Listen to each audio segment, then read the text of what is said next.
Rosé d'Hérissé. Alors j'avoue, vous ne connaissez pas ce rosé encore il y a quelques jours. Mais c'est un incontournable de la région. Donc je suis au Rissé. Je rejoins Olivier Oriot qui est en pleine vendange. Je ne pouvais pas imaginer mieux. C'est génial. Je croyais qu'il allait courir un peu plus. Salut Olivier. Salut Mickaël. Ça va?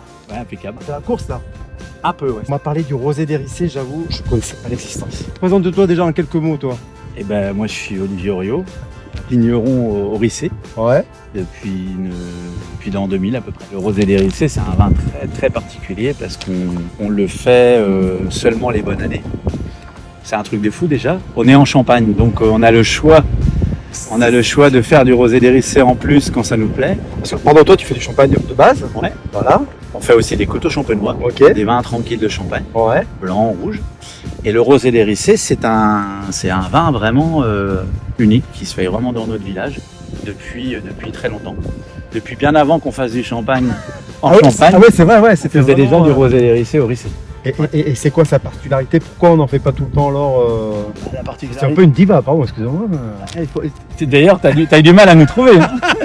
Ouais, mais ça se mérite, mais c'est bon. Hein. Ouais, non, si on était resté en Bourgogne il y a 150 ans, on dirait que le rosé des Rissé, c'est notre premier cru. À la D'accord, ok. bourguignonne. Ouais, ouais. Les crus à la champenoise, c'est pas tout à fait pareil. C'est les villages qui sont premiers crus. C'est différent. Dans le village des Rissé, il y a toutes les vignes sont amenées à faire du champagne, mais seulement les meilleures, on pourrait dire.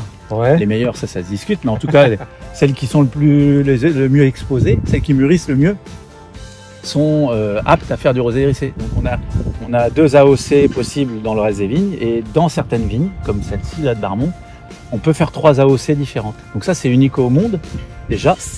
3 AOC dans la même parcelle avec le même cépage. C'est ce que j'allais dire, on parle de parcelle quoi, et c'est... Là, on est sur du pinot noir Ouais. dans la parcelle de Barmont. Je choisis de faire du champagne blanc, du champagne rosé. Si je veux, je peux faire du coteau champenois blanc, du coteau champenois rouge rosé. Ouais. Mais je peux faire l'AOC rosé des Rissé, qui est vraiment un truc super rare. Alors, et pourquoi il est rare? Bah, il est rare parce qu'on n'est déjà pas nombreux à en faire. Et même si on était plus nombreux, on n'en ferait pas des masses parce qu'il y a la concurrence du champagne. On choisit d'en faire que les bonnes années parce qu'il faut vraiment une maturité optimale. Là, on a la chance cette année d'avoir le soleil depuis 15 jours. On n'était pas certain d'en faire quand tu m'as appelé pour... Bon, alors on triche pas On parce que triche pas. c'était la semaine dernière. Ouais, À 8 jours près. je t'ai dit, si tu tombes en fin de semaine, on pourrait des fois en faire, mais c'était pas sûr. Une bonne année, c'est quoi? Il faut qu'il y ait du Alors, soleil. ouais, il faut du sucre pour faire un rosé des Rissé. Ouais. On vise à un degré optimal comme un vin tranquille habituel des autres régions. On essaye d'avoir 12 degrés, D'accord. 12 degrés 5 de potentiel. Donc c'est les sucres qui restent dans le raisin qui vont donner 12 degrés 5 d'alcool. Alors qu'en Champagne, pour avoir un équilibre parfait pour un champagne, on vise entre 10,5 et 11. Ouais. Et cette année, c'était une année compliquée avec beaucoup d'eau là, depuis 2 mois. Toute la Champagne a fait une récolte assez impressionnante et finalement, du coup, les degrés, on n'était pas sûr que ça monte. Ouais. Et les 15 derniers jours ont tout changé. Les vieux disaient « août fait le vin ». Et c'est Les vraiment écouter. ça. Faut les écouter. Et on écoute les vieux. Obligé d'attendre encore un peu le dernier moment, Ouais, 2 ouais. jours près. Tu vois, la semaine dernière, on commence sur le champagne, ça faisait le degré pour le champagne, 10 quelque chose. Si c'était mis à pleuvoir, on n'en aurait peut-être pas fait. Ah ouais. On aurait fait un super champagne, point. Et puis, on a le travail à la vigne où on va viser un rendement inférieur pour faire une maturité supérieure. Donc, il y a tout un boulot en anticipation, mais c'est jamais garanti. On serait à Pommard, on ferait du Pommard. Tu es obligé d'en faire Ouais, tous les ouais. ans, tu n'as que cette appellation. Nous, on a la chance. Finalement, c'est une chance. Au départ, tu te dis c'est peut-être un problème, mais en fait, c'est une chance, c'est de te dire, si l'année est moins belle, si je le sens pas, tout ça, je suis pas obligé d'en faire. Je vais faire un super champagne. D'accord. Donc ça, c'est notre sécu. Mais en fait, quoi qu'il arrive, ouais, ce raisin qui peut décider au rosé d'Hérissé fera, comme tu dis, du champagne ou on en fera quelque chose. Et c'est vrai, c'est un peu se payer un peu un luxe de dire oh, mais tiens, je vais faire du rosé cette année. Ouais. C'est Et quand on n'explique pas ça, les gens ne comprennent pas pourquoi ce rosé il est plus rare, plus cher que le champagne, alors que pour eux, l'image chic, c'est le champagne, quoi. Mais oui, non, pour nous, on est d'accord, le champagne, c'est ta classe, mais le rosé des Rissé, c'est encore plus de boulot.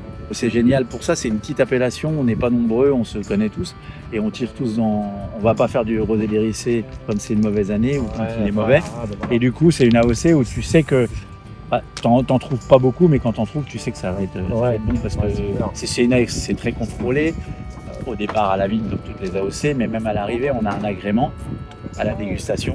Et il y a quelques années, je me rappelle qu'on avait le taux de refus le plus important de France. Forcément, parce que quand t'en refuses un ou deux sur 20, ça avait une proportion énorme, alors que c'est pas le cas. Ouais, c'est ça, voilà. Là, tu vois, c'est la caisse qui va aller pour le champagne. Donc il est superbe, il est très mûr. Il pourrait aller pour le rosé déricé, mais on le prend pas. Pourquoi? Parce que des fois, il y a un grain sec, il y a un grain flétri. Et ça, dans la macération, dans le champagne, ça nous gêne pas. On le presse directement, il va pas donner de mauvais goût. Mais dans le rosé déricé, vu qu'il va avoir macération, il pourrait donner un goût de sec, il pourrait donner des...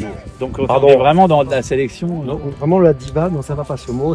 Vraiment là. Tu vois, la grappe, t'as envie de la croquer, mais en fait on n'en veut pas pour le rosé déricé parce qu'elle a brûlé au soleil, elle pourrait donner un goût de brûlé dans la cuve. C'est-à-dire sur le pinot noir, encore tu sélectionnes les grappes qui vont aller pour le rosé déricé et les autres qui seront pour le champagne. Ouais. Et là je fais un super champagne et à côté je fais un super rosé déricé, alors que j'aurais pu faire les deux en moyen. Là, c'est la cassette champagne. C'est la caisse champagne. D'accord. Tu vois, toute l'équipe est en train de prier. Une fois, Ah, et voyons la caisse rosé déricé. tu vois, par exemple, on a les grappes super noires. Ça va même être un rosé très foncé, on peut le prédire cette année. Ouais, d'accord. Et on a évité, quelquefois, on a gratté le sec, si on a pu le gratter. On a évité qu'il y en ait beaucoup. Et je peux le goûter comme ça, ouais. Il a eu très sucré cette année. C'est du miel. Et tu vois, la grappe parfaite à rosé déricé, c'est quand la grappe à champagne cette année, c'est plutôt la grosse grappe est 2 fois plus grosse que ça. Puis la grappe à rosé déricé parfaite, c'est ça. Pour nous, c'est une petite grappe de 80-100 grammes, assez aérée, qui ne va pas prendre de pourriture et qui fait un degré optimal, quoi. C'est une grappe comme les copains bourguignons, c'est une grappe top pour faire un super vin rouge. Cube, on va voir les cubes. Allez, on va aller voir ce que ça donne une fois mis dans la cuve. Allez, go.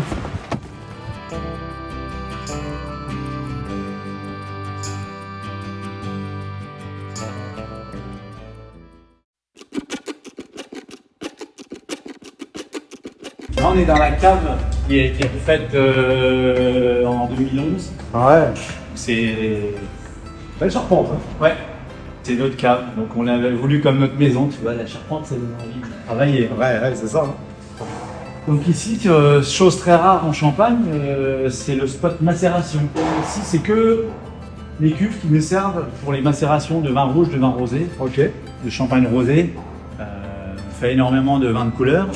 C'est un peu l'ADN des gens déricés, c'est que en plus de faire du rosé déricé, en plus de faire du champagne rosé par macération, comme c'est le rosé déricé, Ouais. on fait du coteau champenois. Et on est souvent équipé et on a des raisins qui ont la maturité, qui nous permettent de faire du vin rouge qu'on vend aux négociants marnais qui ont besoin de vin rouge pour faire leur champagne rosé. D'accord, ouais. Eux, ils le font par assemblage. Ils cherchent un bon rouge champenois pour aller avec leur blanc. Tout le monde n'en fait pas. Et puis, ils savent que Rissé, Neuville, la Côte des Bars, elle est plutôt efficace, on va dire, pour faire des vins de couleur.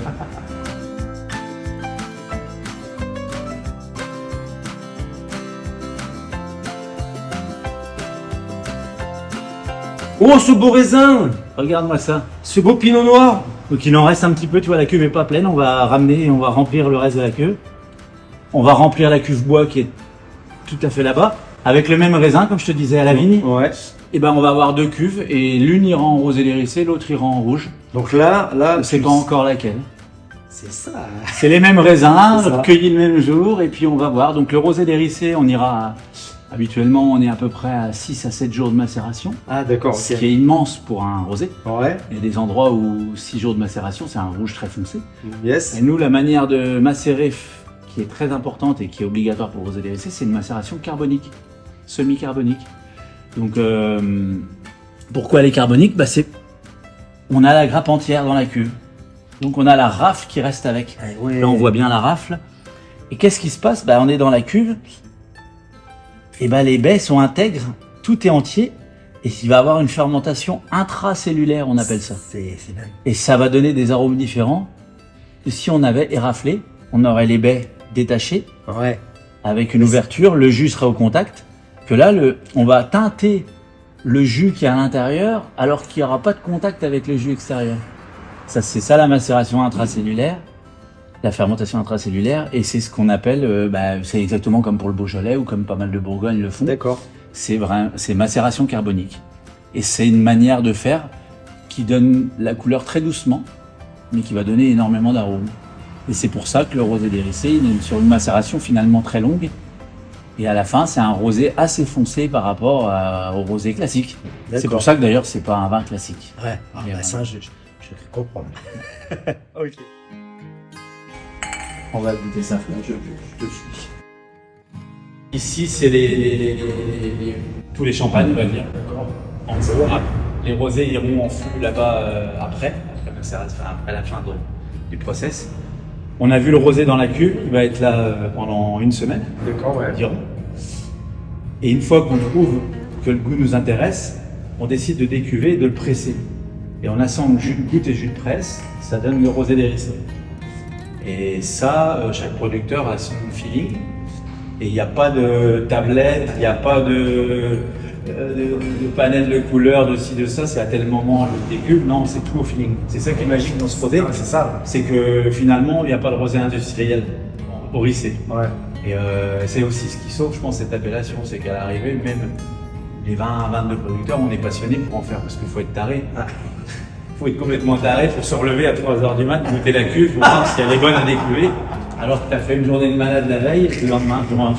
Mais en fait, c'est ça, si tu te loues et que tu attends le lendemain matin, tu es sur un coteau champenois, tu as loupé le coche. Quand on approche vers la fin, toutes les heures, et à un moment donné, il va mâcher. Et ça va être un indicateur du moment du virage. Et à ce virage-là, il faut décuver, il faut saigner la cuve. On le presse. Et ça peut être 2h du mat. Là, cette nuit, on en a fait un à 5h. Et tu vois déjà la couleur, on a une idée de ce que ça pourrait donner. Donc il est en train de fermenter, il reste du sucre. Et on l'a pressé cette nuit et on était super contents. On trouvait que c'était l'équilibre parfait. Il y avait déjà des petits tanins qui faisaient de la mâche qui va donner vraiment le rosé d'Hérissé à la j'allais dire borderline rouge, mais non, il s'arrête avant. Mais il a quand même de la mâche. C'est pas un rosé à mettre avec des glaçons. C'est sûr. Le rosé d'Hérissé 2023. Ah bah là, il est tout frais, tout frais. T'arrivais plus tôt, je te mettais dans la stress.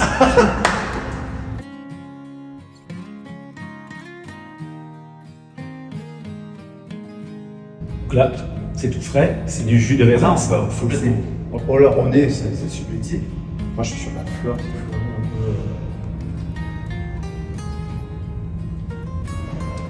peu. Ouais, le sucre. Et t'as déjà une petite mâche, on va pas aller plus loin. Ouais, mais ça reste un rosé. Il va pas rester sucré comme ça. Non, il va terminer ses sucres. Ça, c'est pour le consommer comme ça. Ça, c'est ce qu'on appelle le paradis dans le Beaujolais. Ouais. C'est parce qu'il est. C'est un bourru. C'est le bourru. C'est un bourru, ouais, mais il a à ce stade, quand c'est une macération, il s'appelle même le paradis. Ah ouais. Parce qu'il y a un certain niveau de sucre et il y a déjà un niveau d'alcool, je sais pas, peut-être qu'il y a 3-4 degrés déjà. Et là, c'est super beau. Ça, c'est grand cheveux. Oh là, ouais. Ça, c'est délicieux. Là, maintenant, on termine la fermentation, on fait le sucre. On va le mettre en tonneau. Certains font en cuve, certains font en tonneau, c'est le choix du vigneron. On va le mettre en tonneau pour un an et demi au minimum à la maison. Ah, d'accord, quand même. Ouais, c'est passer 2 hivers dessus. Il va faire finir ses sucres, il va faire une deuxième fermentation qu'on appelle la malo, le lactique. Il va perdre un peu d'acidité en faisant ça. On va faire un élevage long sur lit, il va s'affiner. Et si on veut le mettre en bouteille sans collage, sans filtration, le plus naturellement possible, il faut vraiment 2 hivers dessus. Ouais. Et là, on le mettra en bouteille directement du fût. C'est-à-dire que là, il a écoulé par gravité, les cuves étant au-dessus.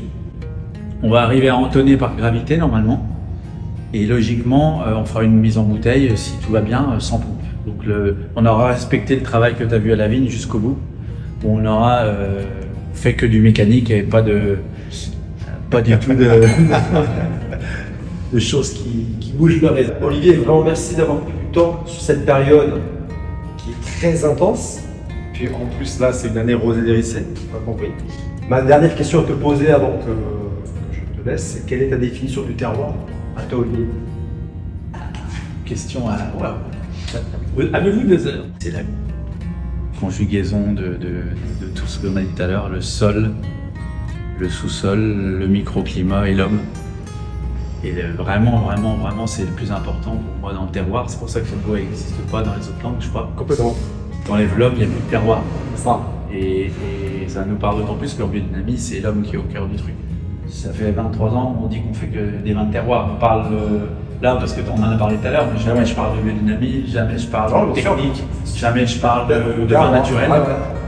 Par contre, on parle tout le temps de terroir. C'est Montbaron sur Argile Rouge, chez Montbaron sur Marne Gris, ça c'est tel endroit avec les cailloux, parce que c'est ça qui fait la différence. Le reste, c'est un outil pour nous, pour faire que ce terroir s'exprime. Voilà. Bravo. Et on peut même pousser plus loin, je pense, parce que là on parle d'un monocépage. C'est obligatoire pour les essais, mais pour moi le terroir il est au-dessus de tout parce que j'ai des cuvées complantées où finalement les cépages, peu importe au bout d'un moment, c'est le terroir qui est plus important. Parce que le cépage c'est qu'un vecteur de la minéralité d'un lieu et pour moi c'est ça. Moi j'aurais 3 mots aussi pour le terroir ici, c'est rosé dérissé. Moi je pense que c'est bien même. Il y en a. Merci encore. Ça aurait été dommage de ne pas le goûter. Ça c'est le rosé dérissé de Version disponible en ce moment, 2018. Ah 2018, non c'est ça ce que tu disais, voilà, 2018 celui-là. Qui te reste, 2018, c'est ce qu'on commence de vendre. Avant-garde, alors tout le monde ne fait pas ça, mais le rosé dérissé, souvent il est gardé au moins 2-3 ans. Et on a pas mal de producteurs qui le gardent 4, 5, 6 ans et on le vend à maturité. Et le rosé dérissé, c'est un vin de terroir, comme le Chablis. Un cru de Chablis, c'est 7 ans de garde minimum. Ben, un rosé dérissé, c'est pareil. Là, il a 5 ans. Je conseille aux gens de l'attendre et de le carafer. Donc là, on est sur Barnet. La vigne où on était tout à l'heure. Ah très bien, voilà, c'est vrai. Et on peut en trouver partout, enfin n'importe où du rosé dérissé ou c'est pareil, c'est la Résienne, hein. Ça fait pas beaucoup, alors tu le trouves que dans les bons endroits. Voilà, allez, débrouillez-vous avec ça. Salut, merci encore Olivier.